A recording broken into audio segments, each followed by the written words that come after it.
Bismillahirrahmanirrahim. Assalamualaikum warahmatullahi wabarakatuh. Waalaikumsalam warahmatullahi wabarakatuh. Dan selamat sore. Sore. Melanjutkan ya, saya cuma melanjutkan materi yang sudah disampaikan oleh Pak Nafri, kemudian dilanjutkan oleh Ibu Fani. Pak Nafri tadi tentang 5 kebutuhan dasar manusia, kemudian dilanjutkan dengan Ibu Fani tentang 5 kontrol.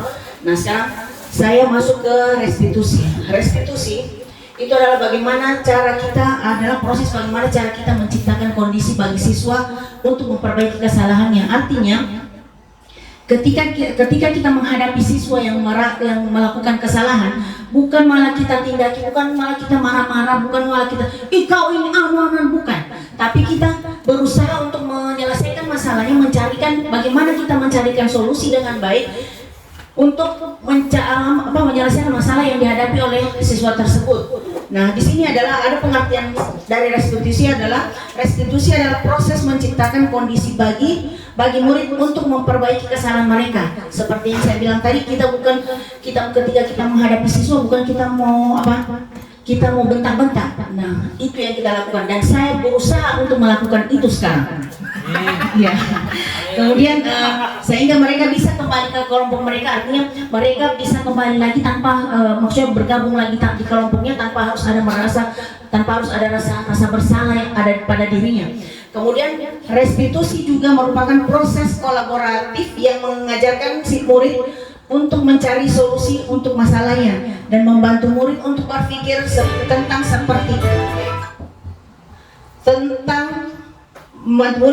orang seperti apa yang mereka inginkan dan bagaimana mereka harus memperlakukan orang lain. Nah, ketika restitusi itu dilakukan, mereka akan paham, oh seharusnya saya tidak melakukan ini, oh seharusnya saya tidak berbuat ini. Itu restitusi. Next.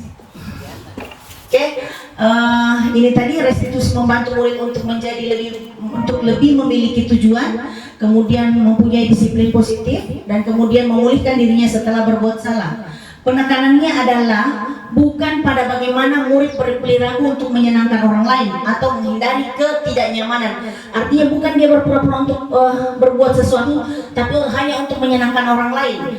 Namun tujuannya untuk bagaimana kita bisa menghargai nilai-nilai kebajikan yang mereka percaya. Artinya mereka diusahakan untuk bisa memahami nilai-nilai kebajikan yang mereka percayai. Next.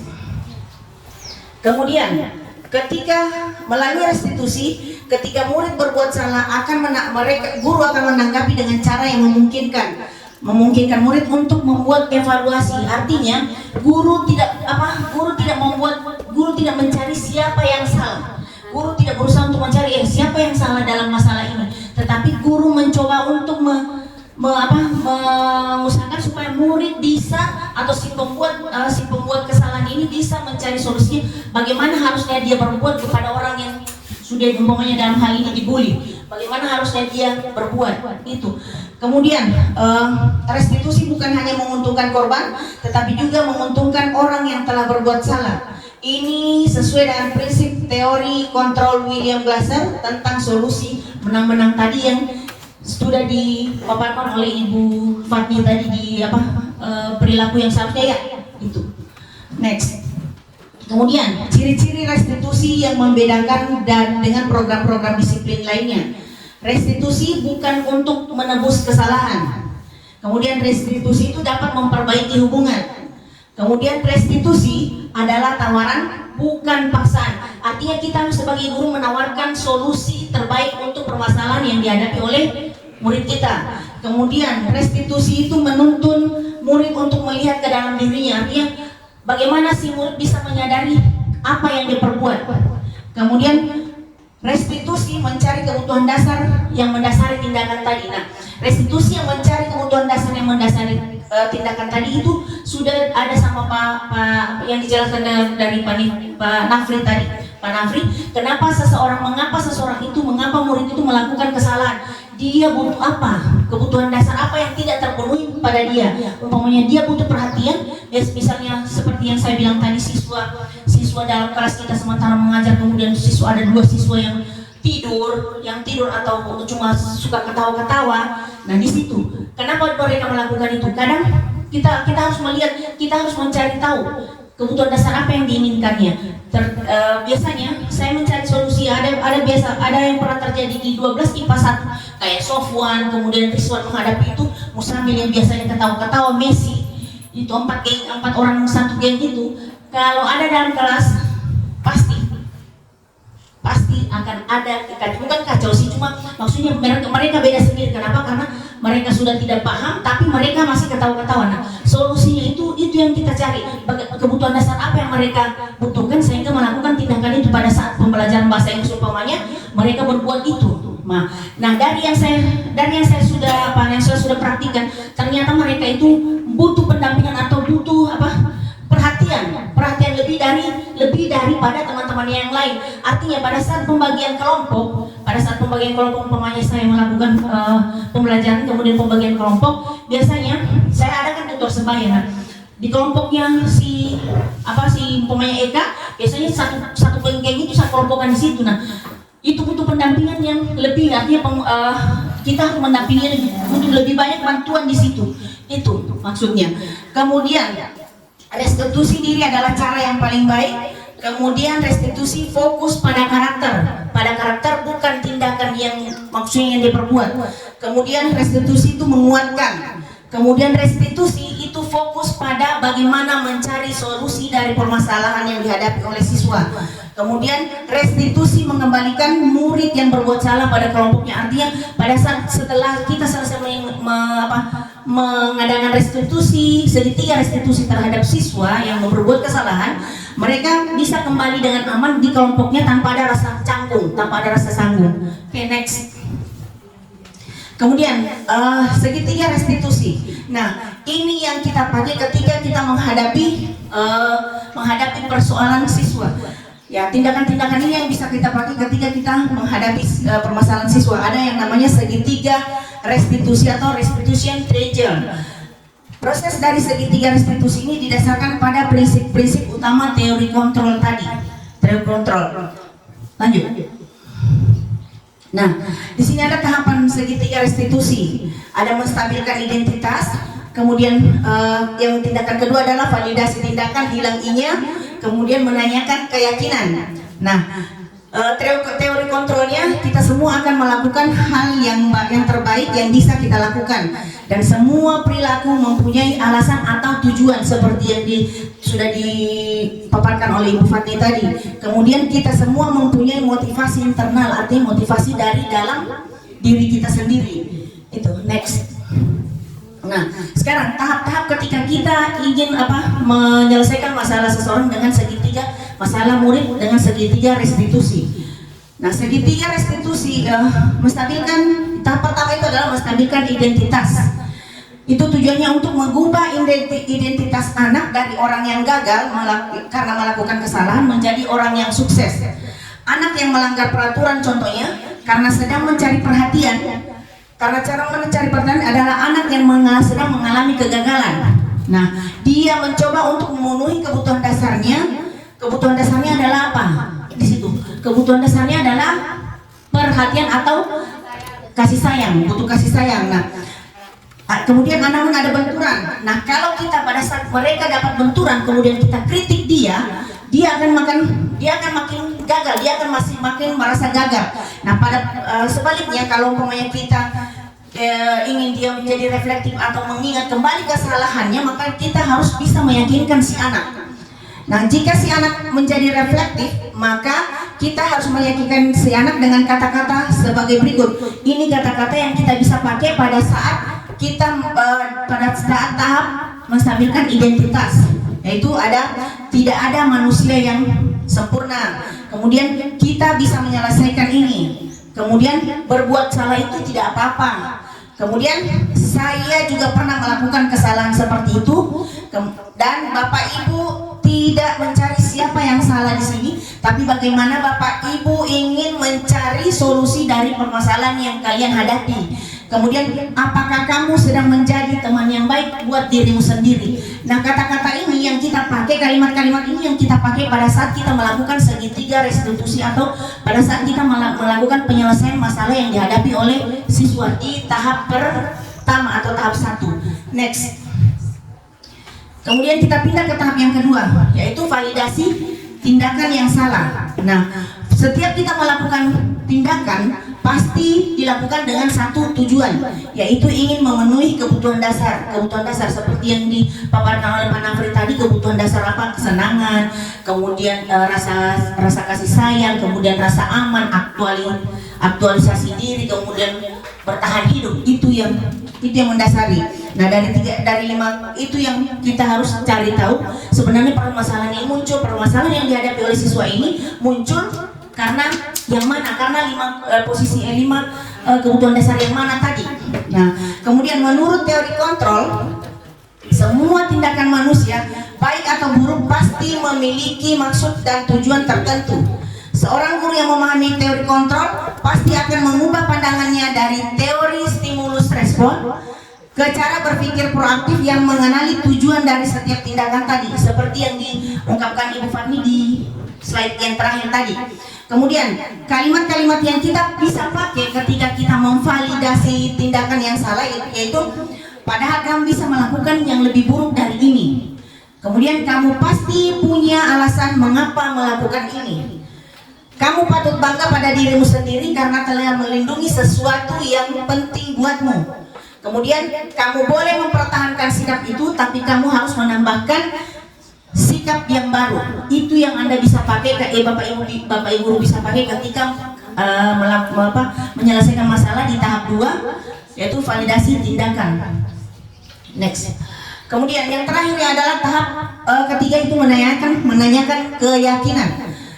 Teori kontrol menyatakan bahwa pada dasarnya kita termotivasi secara internal atau dari dalam. Kemudian ketika identitas sukses telah tercapai, yaitu pada tahap 1 tadi, dan tingkah laku yang salah telah divalidasi pada tahap 2 tadi, maka si anak atau si murid itu akan siap untuk dihubungkan dengan nilai-nilai yang dia percaya atau berpindah menjadi orang yang seperti yang dia inginkan. Kemudian kalimat apa? Pertanyaan yang bisa Bapak Ibu pakai ketika menanyakan keyakinan, yaitu apakah kamu yakin dengan keyakinan kelas kita? Kemudian keyakinan kelas apa yang telah kita sepakati? Seperti yang Bapak Ibu sudah nonton tadi, Naren tadi, ada di posisi kontrol mana tadi yang lembut begini, yang pakai lembut. Kamu tahu keyakinan kelas apa yang kita iya, membuat rasa bersalah. Kemudian nilai-nilai apa yang kita telah sepakati. Kemudian bayangan kita tentang kelas yang ideal. Kemudian kamu mau jadi orang seperti apa? Itu yang kita pakai ketika kita memvalidasi ketika kita menyelesaikan masalah murid. Ketika kita yang menyelesaikan masalah murid dengan menggunakan segitiga restitusi. Segitiga restitusi seperti yang saya bilang tadi, tahap pertama itu adalah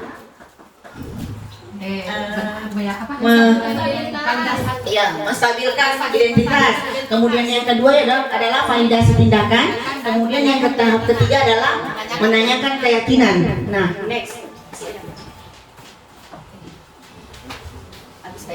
Sebenarnya ada video yang harusnya Bapak Ibu nonton bagaimana cara menerapkan segitiga restitusi, cuma tidak terkoneksi dengan jaringan, jadinya tidak bisa dinonton.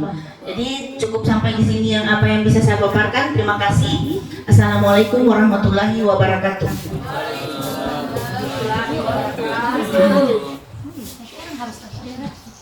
Iya, ada yang mau bertanya Bapak Ibu? Silakan.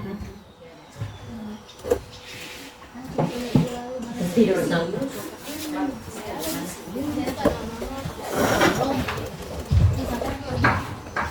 Iya, terima kasih Ibu yang telah menjelaskan tadi posisi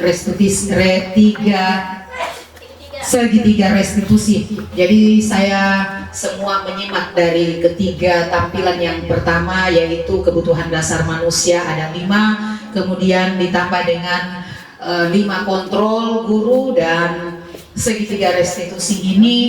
Saya melihat semua ini bisa kita terapkan di lingkungan sekolah kita, apalagi kita sebagai guru. Namun materi yang terakhir ini juga sangat menarik ya, segitiga restitusi ini, dimana kalau saya menyimak tadi, dimana kita ketika bertanya kepada siswa dari segitiga restitusi yang ada itu, kalimat-kalimat yang kita tanyakan itu adalah kalimat yang mengandung bijak ya, kalimat yang memang betul-betul merangkul tapi tidak membuat rasa bersalah terhadap seseorang ya, termasuk kita guru, karena kita guru ini kadang hilang kontrol. Kita tidak memakai 5 kontrol, tapi kadang kita hilang kontrol dalam dalam melayani kebutuhan siswa.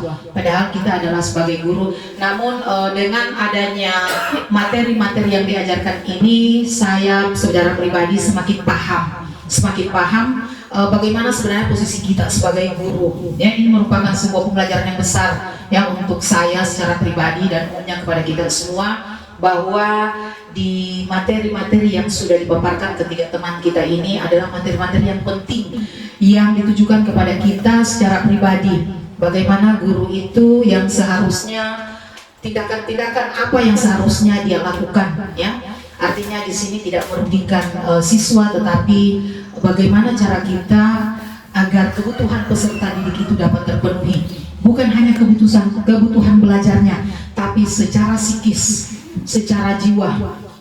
Secara jiwa memang betul-betul harus kita menguasai diri seorang siswa atau anak-anak. Seperti apa yang disampaikan oleh Bapak Kepala Sekolah tadi, menurut kita itu mungkin berat ya, dari 5 kontrol itu.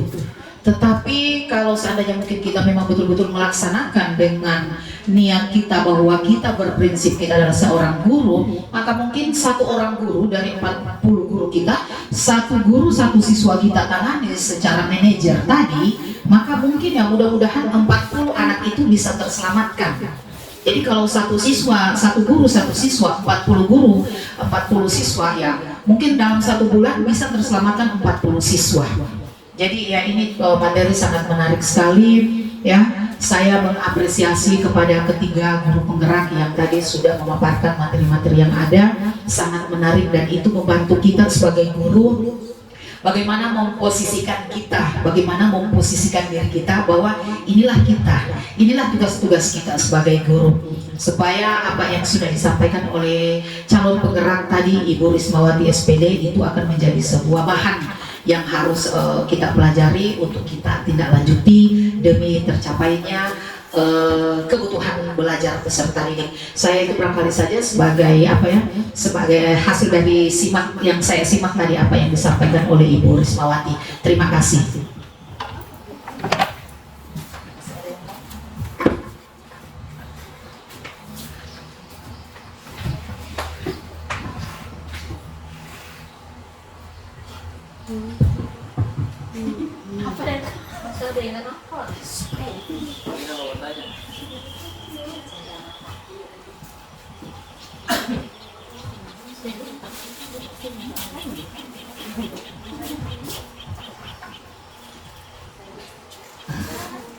Terima kasih atas penguatan yang diberikan oleh Ibu Winansi.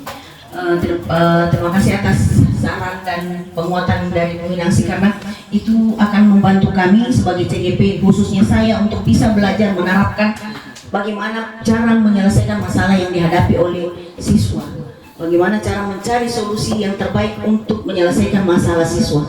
Terima kasih.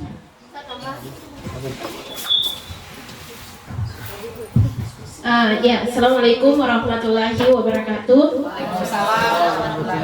Ya, terima kasih atas kesempatan yang diberikan kepada saya. Berhubung saya di sini merupakan pengajar praktik, tapi ini bukan wilayah dampingan saya. Di sini tujuan saya adalah mengkoneksi materi. Jadi kan kemarin ada pemaparan materi dari Ibu Winansi, kemudian dilanjutkan Pak Nafri dan Ibu Nurfatmi, dan yang terakhir adalah Ibu Rismawati. Nah, di sini adalah tujuannya adalah penerapan budaya positif di lingkungan sekolah. Nah, sebenarnya menurut koneksi antar materi, pada awalnya yang pertama kita ketahui dalam penerapan budaya positif, khususnya di lingkungan sekolah, itu dimulai dari yang disampaikan materi oleh Pak Nafri adalah apa tadi? Ya, 5 kebutuhan dasar manusia.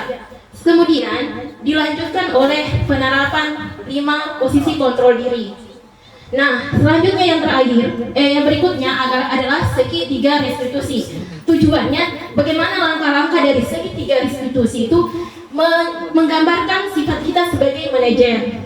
Dan yang terakhir adalah pembuatan kesepakatan kelas. Itu sudah terapannya di lingkungan sekolah. Jadi, ini menjawab pertanyaan dari Pak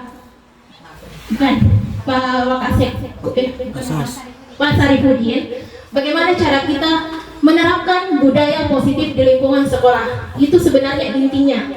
Nah, sesuai tahapan-tahapan yang tadi saya sebutkan itu adalah tahapan dari 5 dasar kebutuhan manusia tadi, dilanjutkan dengan 5 kontrol itu yang kita ambil poinnya adalah sebagai manajerial. Kemudian segitiga restitusi itu adalah langkah untuk mewujudkan potensi kita sebagai manajerial. Dan yang terakhir adalah kesepakatan kelas yang disimulasikan oleh Ibu Inangsi, itu adalah penerapannya di lingkungan sekolah, khususnya di kelas kita masing-masing.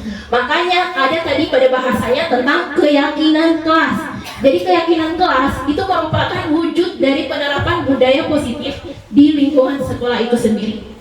Baik, demikian barangkali penguatan dari saya supaya artinya proses sosialisasi budaya positif ini terkoneksi dengan baik. Cukup sekian dan assalamualaikum warahmatullahi wabarakatuh.